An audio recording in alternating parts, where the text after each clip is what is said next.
اب میں ایک ایسی آیت نازل فرمائی جو اپنی عظمت کے اعتبار سے، فصاحت و بلاغت کے اعتبار سے، جامعیت کے اعتبار سے، تاثیر کے اعتبار سے قرآن کی بڑی عظیم آیت ہے، اور اس کو آیت الکرسی کہا جاتا ہے۔ اور اس میں یہ بات بھی صراحت کے ساتھ کہہ دی گئی ہے کہ اللہ تعالیٰ کی بارگاہ میں کسی کی سفارش نہیں چلتی سوائے اس کے کہ اللہ تعالیٰ خود ہی کسی کو اجازت دے دے یا حکم دے کہ تم سفارش کرو، تو بے شک پھر اس کی سفارش اللہ تعالیٰ قبول فرما لیتے ہیں۔ لیکن جو اللہ تعالیٰ کی مرضی کے بغیر خود اپنی خواہش اور اپنی مرضی کے مطابق کوئی آدمی جا کر سفارش کرنے لگے تو اللہ تعالیٰ کے ہاں اس سفارش کا کوئی مقام نہیں، اور نہ اللہ تعالیٰ کے ہاں وہ چل سکتی ہے، نہ ایسا کوئی شخص سفارش کر سکتا ہے اللہ تعالیٰ کے اذن کے بغیر۔ تو اس بیان کے لیے اللہ تبارک و تعالیٰ نے آگے اللہ آیت الکرسی نازل فرمائی ہے، اور بعض احادیث کے اندر آیا ہے کہ یہ قرآن کریم کی عظیم ترین آیت ہے۔ اللہ تبارک و تعالیٰ نے قرآن عظیم میں سب سے زیادہ عظمت والی آیت یہ نازل فرمائی ہے۔ اور حضرت ابو ہریرہ رضی اللہ تعالیٰ عنہ کی ایک روایت میں رسول کریم صلی اللہ علیہ وسلم کا یہ ارشاد منقول ہے کہ سورہ بقرہ میں ایک آیت ہے جو سیدۃ آیات القرآن ہے، یعنی قرآن کریم کی آیات کی سردار ہے، اور اس میں یہ بھی مذکور ہے کہ جس گھر میں وہ پڑھی جائے شیطان اس سے نکل جاتا ہے۔ اور سنن نسائی کی ایک روایت میں ہے کہ رسول اللہ صلی اللہ علیہ وسلم نے ارشاد فرمایا کہ جو شخص ہر نماز فرض کے بعد آیت الکرسی پڑھا کرے تو اس کو جنت میں داخل ہونے کے لیے موت کے سوا کوئی چیز مانع نہیں ہوگی، یعنی موت کے بعد فوراً وہ جنت کے آثار اور راحت و آرام کا مشاہدہ کرنے لگے گا۔ تو اس آیت کریمہ میں پہلے اللہ تبارک و تعالیٰ نے فرمایا کہ اللہ لا الہ الا ہو، اللہ وہ ہے جس کے سوا کوئی معبود نہیں۔ یہ ہے توحید کا وہ کلمہ جو عقیدہ توحید کی بنیاد ہے کہ اللہ تعالیٰ کے سوا کوئی معبود نہیں، کوئی عبادت کے لائق نہیں۔ پھر کچھ صفتیں اللہ تعالیٰ نے اپنی ذکر فرمائی ہے۔ تو پہلی صفت ذکر فرمائی کہ الحی، وہ زندہ ہے، اور مراد یہ کہ سدا زندہ ہے، یعنی اور جتنی لوگوں کو، انسانوں کو، جانوروں کو، جنات کو، ملائکہ کو، جس کو بھی کوئی زندگی حاصل ہے وہ زندگی ہمیشہ کے لیے نہیں ہے، ایک نہ ایک وقت اس کو موت آنی ہے، اور کوئی مخلوق ایسی نہیں ہے جس کو کسی نہ کسی وقت موت نہ آنی ہو۔ لیکن اللہ تبارک و تعالیٰ کی ذات ایسی ہے جو ازل سے ہمیشہ سے زندہ ہے اور ہمیشہ زندہ رہے گی۔ تو حی کی صفت یعنی زندگی کی صفت سب سے زیادہ واضح اور صحیح معنی میں زندگی کا مظہر وہ اللہ تبارک و تعالیٰ کی ذات اقدس ہے، اور اس کے سوا کوئی بھی حقیقت میں سدا زندہ کہلانے کے لائق نہیں۔ دوسری صفت جو ذکر فرمائی وہ القیوم۔ القیوم کا ترجمہ ہم نے کیا کہ جو کائنات کو سنبھالے ہوئے ہے، اور اصل میں یہ لفظ جو ہے یہ نکلا ہے قیام سے، اور قائم کہتے ہیں کھڑے ہونے والے کو، اور قیوم اور قیام اسی کے مبالغے کا صیغہ ہے، اور ان کے معنی ہے جو خود بھی قائم رہے اور خود قائم رہ کر دوسروں کو قائم رکھے اور دوسروں کو سنبھالے رکھے۔ تو جب اللہ تبارک و تعالیٰ کے لیے لفظ قیوم استعمال کیا جاتا ہے تو یہ اس کے معنی یہ ہے کہ یہ اللہ تعالیٰ کی وہ خاص صفت ہے جس میں کوئی مخلوق شریک نہیں ہو سکتی، کیونکہ جو چیزیں خود اپنے وجود اور بقا میں کسی دوسرے کی محتاج ہوں وہ کسی دوسری چیز کو کیا سنبھال سکتی ہیں۔ لہذا کائنات کو سنبھالنے والے کی ذات تو صرف اللہ تبارک و تعالیٰ کی ہے، اور کوئی دنیا میں یا کائنات میں کوئی اور مخلوق، کوئی اور چیز ایسی نہیں ہو سکتی جو دوسری کائنات کی چیزوں کو سنبھالے۔ وہ تو خود اپنے آپ کو سنبھالنے کے لیے محتاج ہے، اللہ تعالیٰ کے حکم کی محتاج ہے، لہذا کوئی دوسری ذات قیوم نہیں ہو سکتی۔ اور یہی وجہ ہے کہ چونکہ یہ اللہ تبارک و تعالیٰ کی مخصوص صفت ہے جو کسی اور کے لیے استعمال نہیں ہو سکتی، اس لیے کسی انسان کو قیوم کہنا جائز نہیں۔ یہ جو ہمارے ہاں رواج چل پڑا ہے کہ جن لوگوں کا نام عبد القیوم ہوتا ہے ان کو عبد القیوم کے بجائے بگاڑ کے صرف قیوم بولتے ہیں، ایسا کہنا گناہ ہے، کیونکہ قیوم، آپ کسی انسان کو قیوم کہہ کر بلا رہے ہیں تو گویا اس کو اللہ تعالیٰ کی مخصوص صفت اس کی طرف منسوب کر رہے ہیں، اور اسی کا نام شرک ہے۔ اگرچہ یہ چونکہ بے خیالی میں ہوتا ہے اس لیے ہم اس کے اوپر کفر اور شرک کا فتویٰ نہیں لگائیں گے، لیکن اس طرح کرنا جو شرک کی علامت ہے، ایسا کوئی عمل کرنا جو شرک کا مظہر ہو، یہ کسی طرح بھی جائز نہیں ہے۔ ہمارے ہاں جو رواج پڑ گیا ہے عبدالقیوم کو قیوم کہہ کر بلانے کا، عبد الرحمن کو رحمان کہہ کر بلانے کا، عبد الرزاق کو رزاق کہہ کر بلانے کا، یہ بہت ہی غلط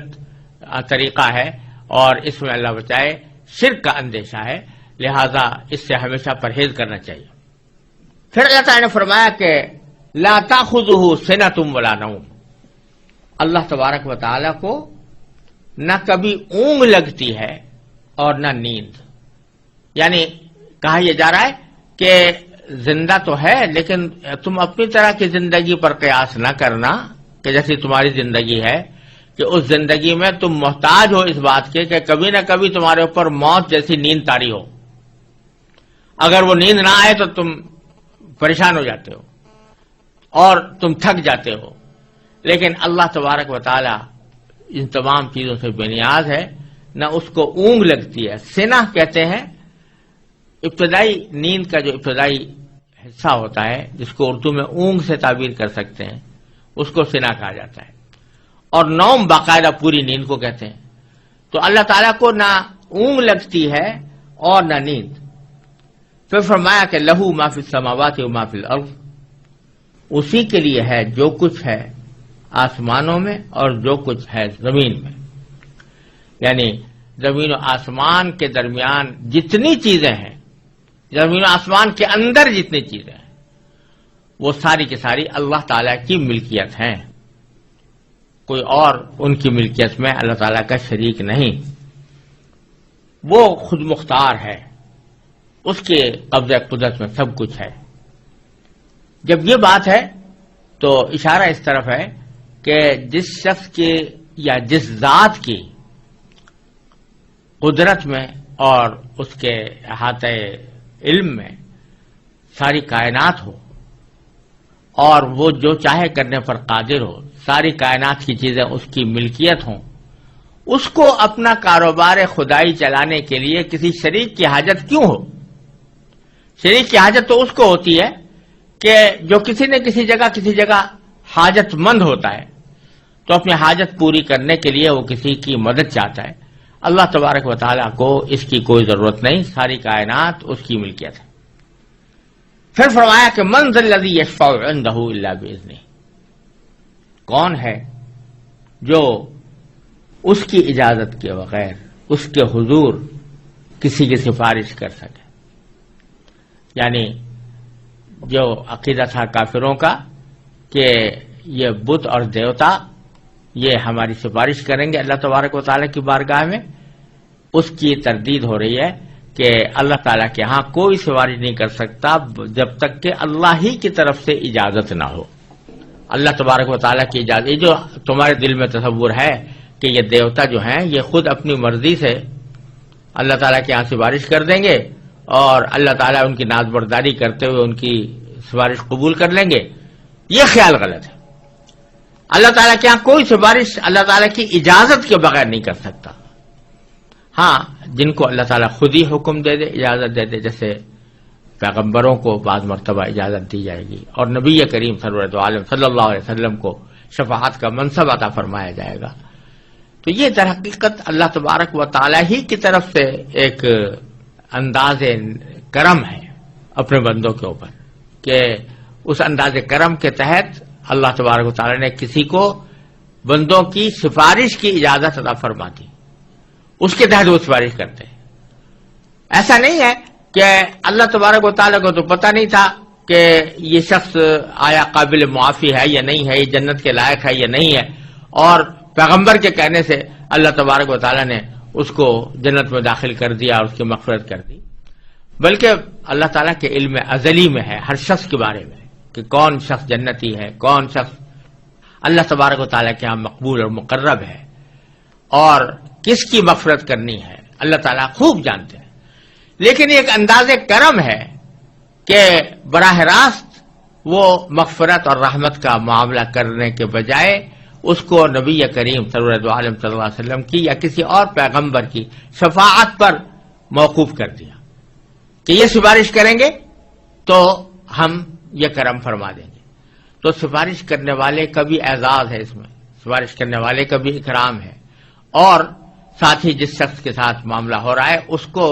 نبی کریم صلی اللہ علیہ وسلم اور دوسرے پیغمبروں کے ساتھ محبت اور الفت اور تعلق خاطر کا بھی پیدا کرنے کا ایک ذریعہ ہے۔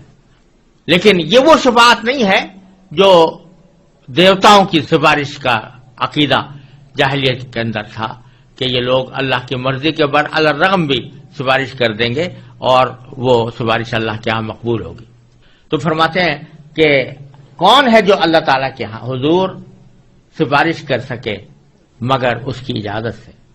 یعلم ما بین ایدیہم وما خلفہم، اللہ تعالیٰ جانتا ہے بندوں کے تمام آگے پیچھے کے حالات، بندوں کے تمام آگے پیچھے کے حالات جانتا ہے۔ یہ بات اس سیاق میں اسی معنی میں بظاہر کہی جا رہی ہے کہ سفارش عموماً اس موقع پر ہوتی ہے دنیا میں کہ مثلا ایک صاحب اقتدار ہے، اس کو کسی کے حالات کا علم نہیں ہے، پتہ نہیں ہے کہ یہ آدمی نیک ہے یا اچھا ہے یا اس کی مدد کرنی چاہیے یا اس کو کوئی اچھا منصب دینا چاہیے، کوئی عہدہ دینا چاہیے، اس کو تو پتہ نہیں ہے۔ اب اس کا کوئی مقرب شخص آ کر اس کے پاس کہتا ہے کہ میں فلاں بندے کی سفارش کرتا ہوں کیونکہ یہ میری نظر میں اچھا آدمی ہے اور اس میں عہدے کی صلاحیت رکھتا ہے، تو وہ اس کے کہنے کی بنیاد پر جانتا ہے، علم اس کو اس سے حاصل ہوتا ہے، خود اس کا علم کچھ نہیں ہوتا۔ لیکن تو سفارش کی ضرورت ایسے موقع پر پیش آتی ہے، اس کو تو دھیان تھا نہیں اصل آدمی کو، لیکن کسی نے سفارش کے ذریعے اس کو متوجہ کر دیا، سفارش کے ذریعے اس کو علم دے دیا کہ یہ آدمی مستحق ہے۔ لیکن اللہ جل جلالہ کیونکہ یعلم ما بین ایدیہم وما خلفہم، انسانوں کے تمام آگے پیچھے کے حالات کو خوب جانتا ہے، اس واسطے اس کو کسی کی سفارش کی حاجت ہی نہیں ہے کہ اس کو فیصلہ کرنے کے لیے کسی آدمی کی سفارش کی ضرورت ہو کہ وہ بتائے کہ فلاں آدمی مستحق ہے فلاں غیر مستحق ہے۔ تو ایک طرف تو اللہ تبارک و تعالیٰ کا علم یہ ہے کہ ما بین ایدیہم وما خلفہم، اللہ تعالیٰ ان کے آگے پیچھے کے حالات کو خوب جانتا ہے۔ ولا یحیطون بشیء من علمہ الا بما شاء، اور لوگ اس کے علم کی کوئی بات اپنے علم کے دائرے میں نہیں لا سکتے سوائے اس بات کے جسے وہ خود چاہے۔ یعنی ایک طرف اللہ تعالیٰ تو تمام مخلوقات کی ہر بات سے واقف ہے، لیکن کوئی مخلوق یا کوئی انسان یا جن اس بات کا دعویٰ نہیں کر سکتے کہ وہ اللہ تبارک و تعالیٰ کا جو علم ہے اس سے واقف ہیں، بلکہ اللہ تعالیٰ کے علم کا کوئی احاطہ نہیں کر سکتا۔ ہاں البتہ جتنا علم اللہ تعالیٰ کسی کو دینا چاہتا ہے اتنا وہ عطا فرما دیتا ہے۔ تو اس سے ایک طرف اس بات کی نفی ہوئی کہ کوئی بھی مخلوق عبادت کے لائق نہیں ہے، ایک تو اس بات کی نفی ہوئی، دوسرے اس بات کی نفی ہوئی کہ بعض لوگ انسانوں کی طرف ایسے علم کی نسبت کر دیتے ہیں جو اللہ تعالیٰ کی خاص صفت ہے، علم غیب اللہ تعالیٰ کی خاص صفت ہے، اس کو انسانوں کی طرف منسوب کر دیتے ہیں۔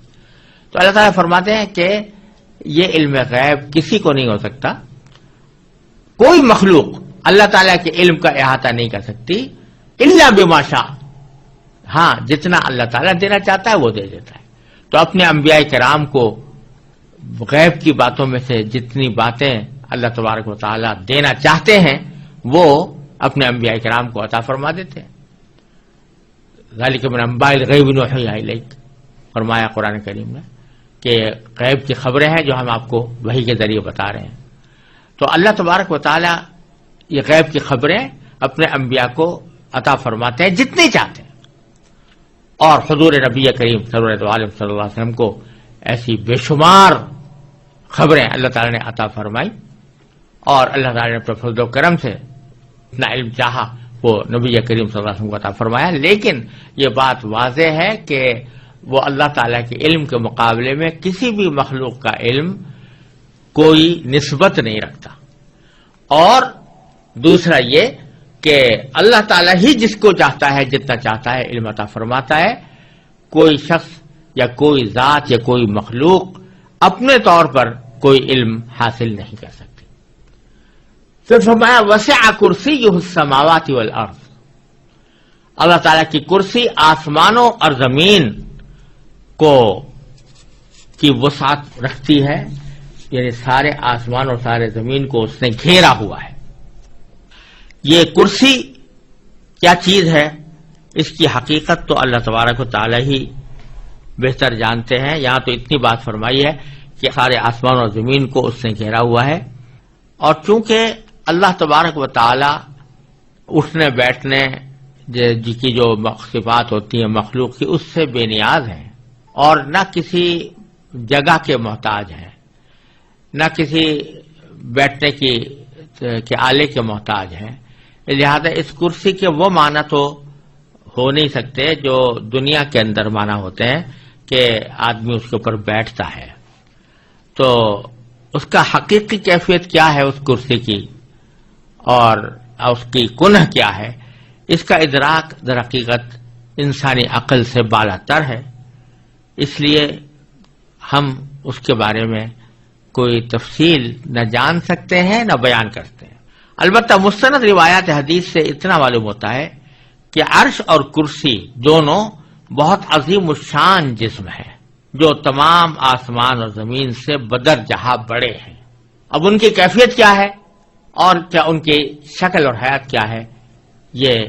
جاننے کا ہمارے پاس کوئی راستہ نہیں۔ بعض حضرات نے یہاں کرسی سے مراد باری تعالیٰ کا اقتدار بھی لیا ہے، اور مراد یہ ہے کہ اس کا اقتدار تمام آسمان اور زمین کو محیط ہے، اس کو اپنی وسعت میں لیے ہوئے ہے، تو یہ معنی بھی کچھ بعید نہیں ہے۔ لیکن روایات سے معلوم ہوتا ہے کہ کرسی بتاتے خود ایک جسم ہے، جس طرح عرش ایک جسم ہے اسی طرح کرسی بھی ایک جسم ہے، اور اس کی کیفیت اللہ تعالیٰ ہی بہتر جانتے ہیں۔ وَلَا يَئُودُهُ حِفْظُهُمَا، اور فرمایا کہ ان دونوں کی نگہبانی سے اسے ذرا بھی بوجھ نہیں ہوتا۔ لا یعودہ، عاد یعود عودن کے معنی ہے کسی کو بوجھل بنا دینا، تو حفظہما یعنی ان دونوں چیزوں کی نگہبانی، آسمان اور زمین کی نگہبانی، وہ اللہ تعالیٰ کو ذرہ برابر بھی بوجھل نہیں بناتی، یعنی اس کی حفاظت اور نگرانی سے اللہ تعالیٰ کو کوئی تھکاوٹ نہیں ہوتی، کوئی تعب نہیں ہوتا۔ وَهُوَ الْعَلِيُّ الْعَظِيمُ، اور وہی ذات اللہ تعالیٰ کی ذات بڑی عالی مقام ہے۔ علی کے معنی عالی مقام، اور عظیم کے معنی صاحب عظمت۔ تو